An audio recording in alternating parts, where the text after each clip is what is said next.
తాకట్లో ఉన్న బంగారాన్ని విడిపించి ఆ రోజున మార్కెట్ ధర కట్టి మిగిలిన డబ్బును మీకు అందిస్తుంది కొమ్మూరి గోల్డ్.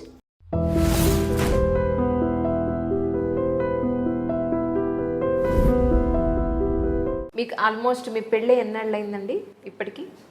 32 సంవత్సరాలు. 32 సంవత్సరాలు అయింది. మొట్టమొదటిసారి ఎప్పుడు చూసారు ఆయన్ని, గుర్తుందా మీకు? మా పెళ్లి చూపుల్లోనే చూసాం. అవునా? పెళ్లి చూపులకి అప్పట్లో మీకు ఫోటో అది పంపించారు, ఆయన ఫోటో? అలాంటివి ఏం లేవండి. డైరెక్ట్గా చూసారు. ఏమనిపించింది మీకు? మీరు ఏమన్నా ప్రశ్నలు వేశారన్నప్పుడు అవన్నీ అప్పుడు చెబుతుంది, అడగండి. సరే చెప్పండి, మీ పెళ్లి చూపుల విశేషాలు చెప్పండి. ఆయన గురించి చెప్పారు, ఆయన చదువు గురించి అన్నీ చెప్పారు. చెప్పిన తర్వాత నా ఇష్టదైవం ఏంటని అడిగారు. నాకు అప్పుడు వెంకటేశ్వర స్వామి ఇష్టం. అంటే ఆ చిన్న ప్రపంచంలో అప్పటికి ఆయన బాగా తెలుసు అంతే. ఓకే. వెంకటేశ్వర స్వామి అంటే ఇష్టం అన్న. నేను వెళ్తూ ఉంటాను, నాకు ఇష్టమే, కళ్యాణ వ్యాఖ్యానానికి కూడా వెళ్తూ ఉంటాను అని చెప్పారు. ఆ తర్వాత ఇంకెవరు ఇష్టం అన్నారు. రాముడు అంటే ఇష్టం, ఎందుకంటే ఆయన క్యారెక్టర్ చాలా ఇష్టం నాకు, అందుకని రాముడు అంటే ఇష్టం అన్నాను. రాముడు అంటే ఇష్టం అన్నాను అంతే, ఈ క్యారెక్టర్ ఏమీ చెప్పలేదు. రాముడు అంటే ఇష్టం, నేను రామచంద్రుణ్ణే అని చెప్పారు. చేసుకోమని చెప్పారు మిమ్మల్ని అని చెప్పారు ఈయన నాకు. నేను చేపట్టిన చేతిని వదలను అంటే నేను రాముడినే అని చెప్పారు. నాకు భలే ఆశ్చర్యం వేసింది. ఆయన నాకు రాముడు అంటే ఇష్టం అనగానే ఈ సమాధానం ఆశ్చర్యం వేసి వెళ్ళిపోయిన తర్వాత మా అమ్మకు చెప్పాను. అంటే క్యారెక్టర్ ఏమి అనలేదు, నేను రాముడు అంటే ఇష్టం, నాకు రాముడు అంటే ఇష్టం.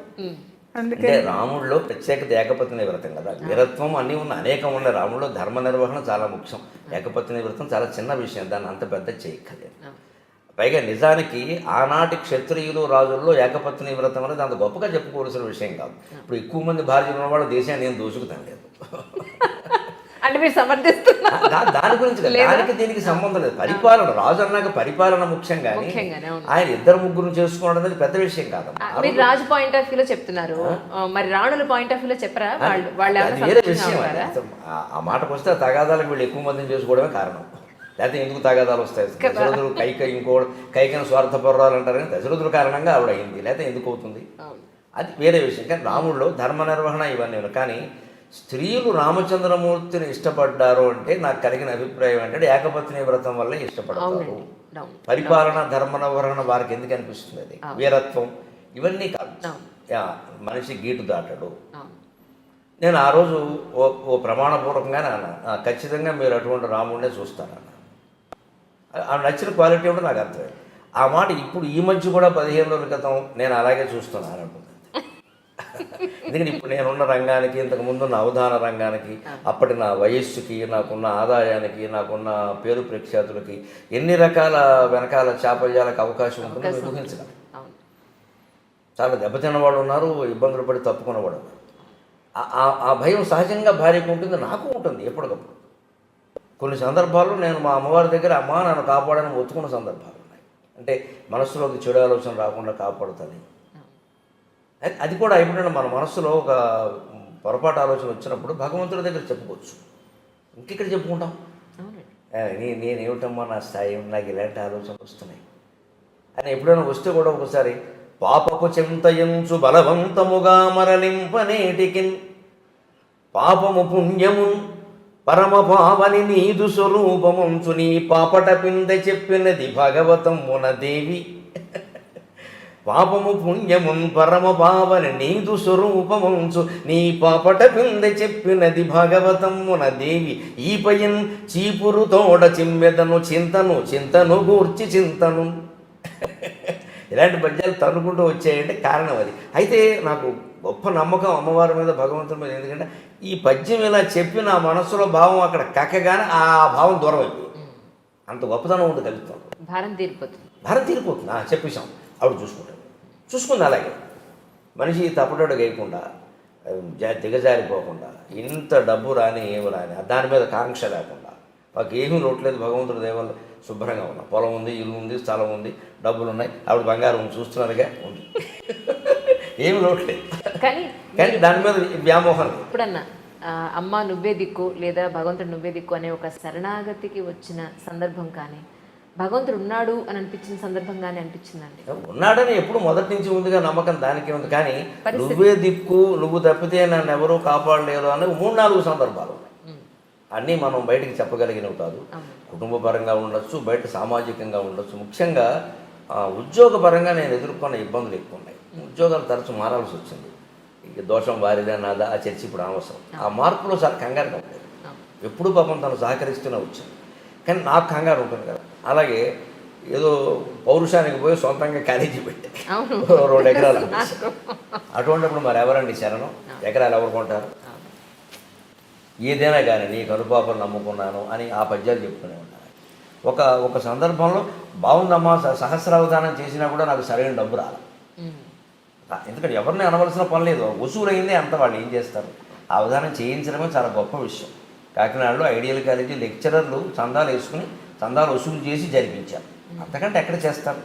వారు నాకు చాలా మహోపకారం చేశారు. నేను సాహసం చేసింది నేనైనా వాళ్ళు నడిపించాలి కదా, మరి కార్యక్రమం నడిపించాలి. డబ్బు అనుకున్నది రాలేదు, అనుకున్నది తక్కువే, అది రాలేదు. కానీ అప్పుడు కూడా నేను సరస్వతీదేవి దగ్గర నిలబడి ఏం చేస్తే ఏం ఉపయోగమా? ఈ స్థాయిన్ బొడగంటినంటని మహాసంతోషమున్ పొందితన్ గేయంబున్నను గాయముల్ తొలగునే గీర్వాణి సంపన్నతా స్థాయిన్ నాకు అనుగ్రహించి జనని సంసారమున్ బ్రోమవే. ఇక అన్నీ ఉన్నాయి కానీ అంటే కావలసినంత డబ్బు లేదమ్మా. ఉండకపోతే మరీ పేదవాళ్ళమేం కదా, ఆ పేదరికం మాకు ఎప్పుడు తెలియదు. మా నాన్నగారి నుంచి వారసత్వంగా వచ్చిన పొలం ఉంది, ఆ ఇబ్బంది లేదు. కానీ అధైర్యం ఉంటుంది మనసులో. ఈ పొలం 2 ఎకరాలే కదా, ఇది మిగులుతుందా? పిల్లలు పెద్దవాళ్ళు అవుతున్నాడు, సరిపోతుందా? ఈ వేళ ఉన్న ఫీజుల్లో 2 ఎకరాలు ఏమిటమ్మా ఈ వేళ? అంతే కదా. ఈ భయం నేను ఒక 40 ఏళ్ల వయసులో నాకు ఈ భయం ఉంటే ఆశ్చర్యం లేదు. నేను సరస్వతీదేవి దగ్గర మొత్తుకున్నాను. సంపన్నతా స్థాయిని నాకు అనుగ్రహించి జననీ సంసారమును బ్రవవే. సంసారం గడవడానికి అడుగుతున్నానమ్మా, నేను కోట్లు ఇమ్మని నేను అడగడం లేదు. మరి డబ్బు మాత్రం ఉండాలి. ఆశ్చర్యం ఏంటంటే ఆ పద్యం ప్రభావం, మన చిత్తశుద్ధి ప్రభావం, అమ్మవారి అనుగ్రహం ఏమిటో మనకు తెలియదు. కానీ ఆ పద్యం నేను 97లో 98లో రాశాను నేను సరస్వతీదేవి. ఈ రోజుకి మళ్ళీ ఎదురు చూసే పని లేదు డబ్బు విషయంలో. ఇప్పుడు మనమే ఇచ్చే స్థితిలో అంతే. నేను అందుకే ఆవిడ లక్ష్మీపాదం అంటాను. నేను పిల్లలకి అదే చెబుతాను, ఒరే అమ్మది లక్ష్మీపాదం రా అంటాను. అందరిలో నా స్వార్థం ఏంటంటే అమ్మని జాగ్రత్తగా చూసుకుంటాను, కాస్త కలిసి వస్తుంది ఆయన. అమ్మది లక్ష్మీపాదం రా, అమ్మ ఎక్కడ ఉంటే అక్కడ డబ్బు కురుస్తుందిరా అంటాను. మీరు అలా చూడకపోయినా చెప్పకపోయినా చూసుకుంటా ఉంటారు మా అబ్బాయి, కానీ నేను చెప్తూ ఉంటాను సరదా. అది వెనకాలండి ఒక యోగం ఏమిటంటే భార్యకి అనుభవించే యోగం లేకపోతే భర్తకు కూడా రాదు. అంటే ఆవిడ సొంతంగా ఉద్యోగం చేస్తే అది వేరే విషయం. నా సంపాదన మీద ఆవిడ ఆధారపడిన పరిస్థితిలో ఆవిడ జాతకం కూడా మంచిది ఏంటి, నాతో పాటు ఉండి అని అనుభవించే యోగం ఉంటే నాకెవడన్నా 10 రూపాయలు ఇస్తాను, లేకపోతే నాకు ఇవ్వడు. నేను ఇస్తే ఆవిడకి కదా ఇచ్చేది. అంటే ఆవిడ యోగం మంచిది. అలాగా కలిసి వచ్చింది అంతే పరిస్థితి. అలా అంటే ఎప్పటికప్పుడు ఆ దుఃఖాన్ని భగవంతుడితో చిత్తశుద్ధిగా చెప్పుకోవడం వల్ల, పైగా అంతకుమించి నాకు వద్దనడం వల్ల, నాకు కాలేజీ కోల్పోయినప్పుడు కూడా నేను 4 లక్షలు పోయాయమ్మా, 2 లక్షలు 4 లక్షలు పోయాయి. 4 లక్షలు ఎక్కువ వద్దని చెప్పాను. ఎక్కువ వస్తే మళ్ళీ ఏదో చేస్తాం. ఆవిడ ఎప్పుడు ఎక్కువ ఇచ్చింది, అది వేరే విషయం. కానీ ఏమీ చేయాలనే దురాలోచన మనకు రాలేదు. ఆ సంతృప్తి ఎప్పటికి కాదు. ఈ మధ్యకాలంలో అవధానంలో తగ్గాయి అంటారండి? బాగా తగ్గాయి. నా మటుకు నేను ఇప్పుడు ఈ క్షణానికి అవధానం చేసి 10 నెలలు అయింది, సుమారుగా ఏడాది. బాగా తగ్గాయి. అంటే అవధానాల మోజు కొనసాగినప్పుడు 95 నుంచి 2005 వరకు అది కొనసాగింది. అది అప్పుడు అవధానం చేయకపోయినా ప్రతి సాహిత్యవేత్తని అవధానం రాదని అడిగేవాడు. అసలు అదొక యుగం. ఆ 10 ఏళ్ళు అదొక వైభవం పట్టింది. తర్వాత ఏ కారణం వల్ల అక్కడ ఈ ప్రవచనాలు రావడంతో ఏమైందంటే, సహజంగా ప్రవచనకర్తలందరూ అవధానాలు చేయలేరు, అవధానం వేరే విషయం. కానీ అవధానాలందరూ ప్రవచనాలు చెప్పగలరు, అది పెద్ద సమస్య కాదు. అందుకని ఎక్కువ మంది అడగడం, ప్రజలకు కూడా అవధానం అనేసరికి 8 మంది ఉండాలి, పృచ్ఛకులు, పండితులు ఏమి ఉండాలి, కనీసం 4-5 అయినా మంచి పండితులు ఉండాలి.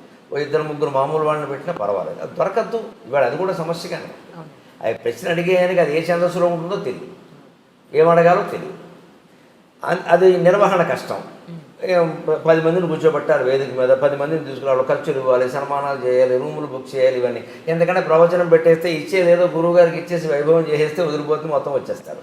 ఇది సుఖంగా ఉంది, తేలిగ్గా ఉంది అని కొంత జనంలో కూడా ఒకటి అనిపించడం.